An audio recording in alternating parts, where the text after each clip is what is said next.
Hola amigos,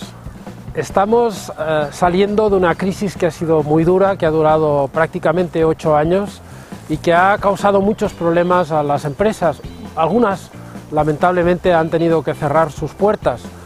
y ahora, ante estas elecciones, yo pido vuestra ayuda para llevar adelante un proyecto que sea capaz de establecer una base sólida para aquellas empresas que aún resisten, aquellos que quieren emprender hoy un nuevo negocio, que quieren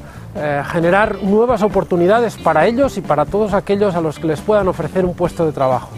Yo pido vuestra ayuda para que juntos seamos capaces de construir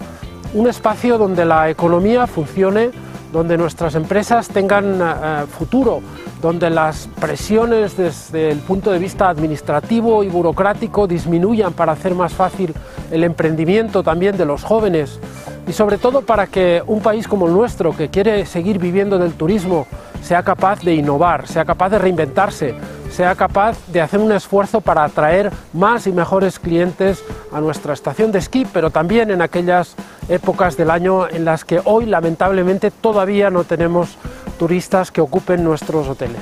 Para todo ello pido vuestra ayuda, vuestro compromiso y yo estoy seguro que juntos lo vamos a conseguir.